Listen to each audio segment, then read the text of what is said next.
But welcome, healthier than average colleagues.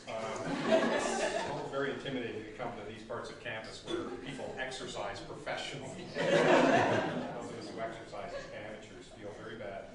But anyways, this is actually it's a very lovely event.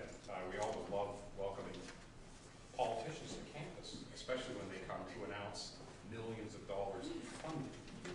And we have the beneficiary of some of the millions of dollars of funding. But I wanted to start by talking about, before I introduce our speakers, talking about how much we love this program that you're making the announcements of some $2.5 million, I've lost the exact figure. And there's simultaneous announcements across Canada for the Leaders Opportunity Fund, funding from CFI, Canada Foundation for Innovation. And just for local member of Parliament's benefit, we have, from this program, derived $126 million. So the nearly $50 million in federal funding has of course been leveraged, as CFI does, provincial funding and partnership funding. And the $126 million, the reason why we love it is it's gone to people like Kristin. It's allowed us at UBC to recruit really smart people from around the world, get them to set up their laboratories and exciting research programs, and it's really contributed. I mean, it's really one of the reasons why UBC is probably one of the world's best universities.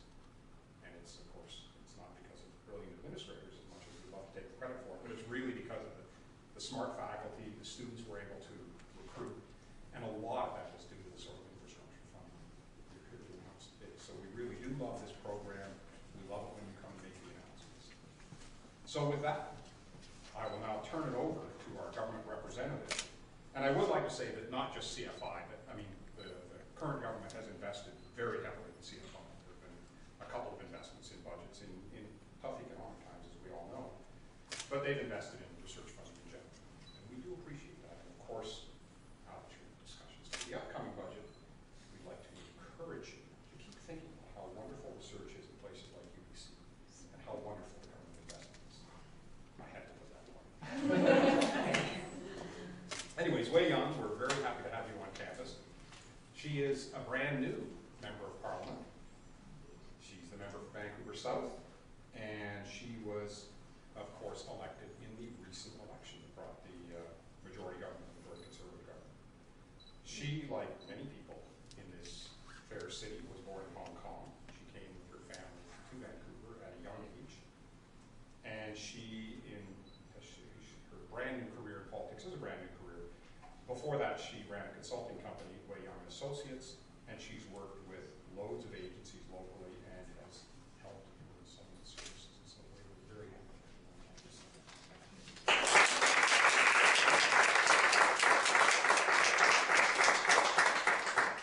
Thank you for that kind introduction. And as I said a couple of days ago when I was here for another announcement when the minister was here, I am a UBC alumni. Oh, I forgot to mention that.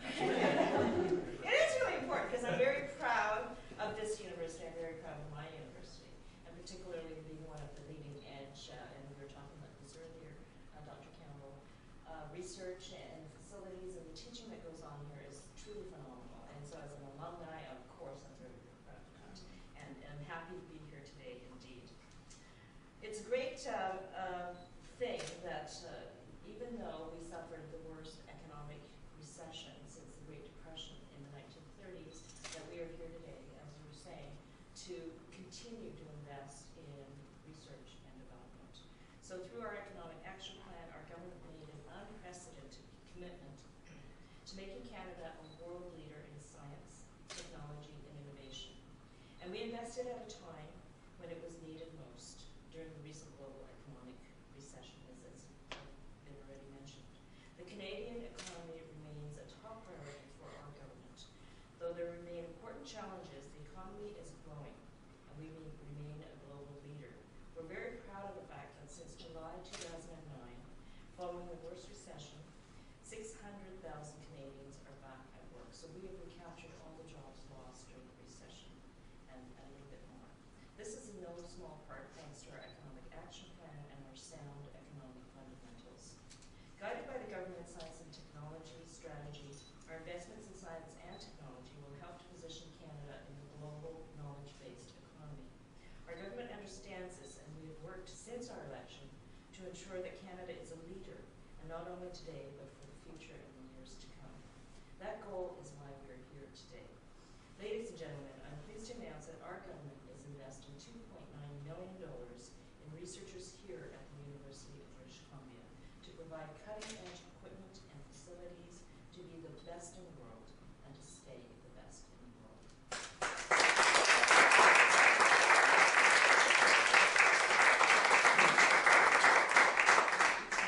Our investment is being made through the Canada Foundation for Innovation Leaders Opportunity Fund. Through this fund, CFI is investing in 268 leading researchers and 207 projects at 42 Canadian research institutions, providing them with the infrastructure support that they need to conduct their research. And as we said, there's simultaneous announcements going on across Canada at these very same universities. Here in British Columbia as a whole, we are investing a total of $3.8 million in 26 projects. I would like to take a moment to recognize Dr. Kristin Campbell, an assistant professor here at UBC. She's conducting research on the effects of exercise on people who are being treated or have completed treatment for cancer.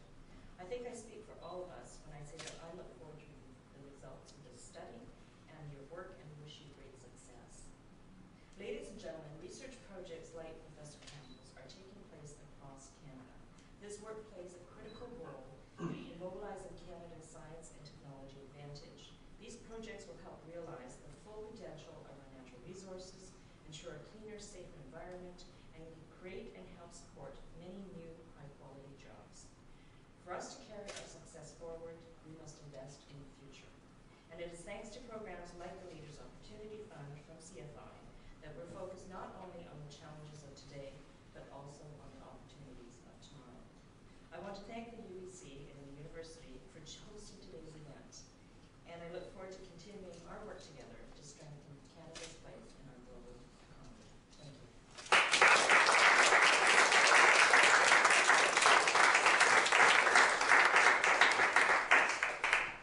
And now it is my great pleasure to introduce Dr. Kristin Campbell. Now, Kristin is one of a large number of researchers who are being announced simultaneously. And so I want to stress the fact that there are many, many researchers who receive benefit from the program, both in this most recent announcement and also over the years. And Kristin is a worthy recipient of the funding and also a great representative of the sort of talent that's being supported by this. Now, Kristin is a physical therapist and a research scientist, and she is working in a program that studies the impact of exercise on breast cancer survivors. And this is part of a larger research effort at UBC where we study the impact of exercise on all sorts of physical conditions. Okay, so also for fall prevention, there's all sorts of work going on in this department. I just want to shout out for the Department of Physical Therapy to great research that's done on really improving the health of British Columbians and Canadians through this kind of research. So Kristin is going to talk about her research, and I think we'll be available afterwards to answer questions.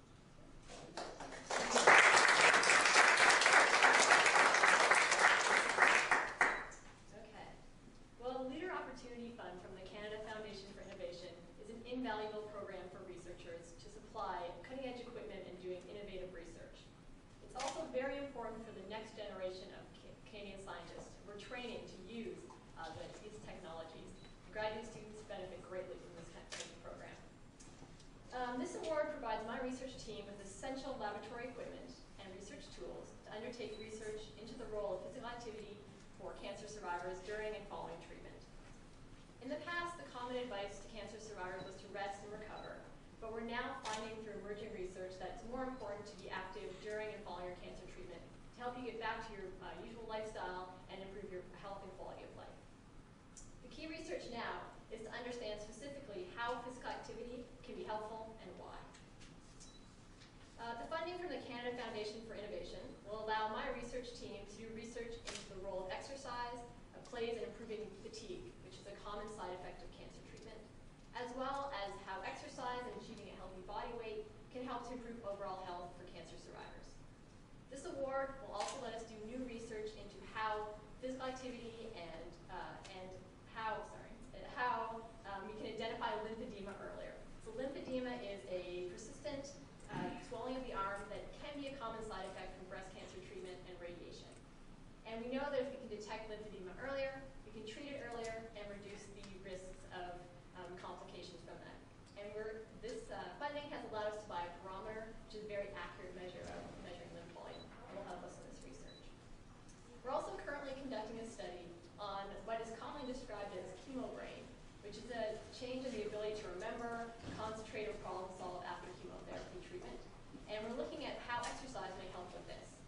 Research from the Department of Physical Therapy at UBC has previously shown that exercise actually improves cognitive function in older adults. So we are, through work with my colleagues, looking at whether exercise might benefit cognitive function in cancer survivors as well. To do this research, we've developed really strong collaborations with the BC Cancer Agency and received significant support from the Canadian Cancer Society, BC Yukon, and the Canadian Breast Cancer Foundation, BC Yukon, as well as local organizations and companies such as Urban Polling here in Vancouver. We've also had invaluable support from the local cancer survivor community who have volunteered in research studies at the University of British Columbia for the past 15 years and are an integral part, obviously, in this research. This award to my research lab is just one of several successful CFI awards that have been given to the Department of Physical Therapy at the University of British Columbia, and as was mentioned, one of several that have been awarded to UBC today. So this just demonstrates the Canadian government's support for research innovation in Canada, and also the caliber of the research being done at the University of British Columbia. On behalf of myself and the other award winners here today, I would like to sincerely thank our Member of Parliament, Maycon, as well as the Government of Canada for their support for the Canadian Foundation of Innovation. Thank you.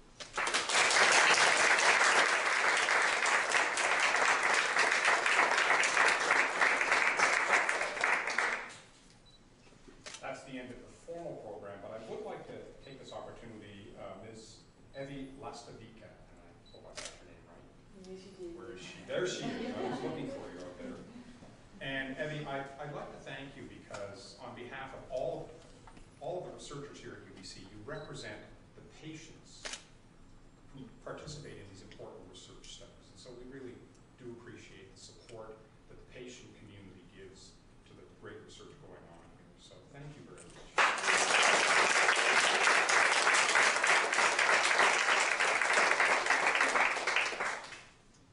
That's the end. Thank you all for coming. It's always fun to have these announcements. Thank you.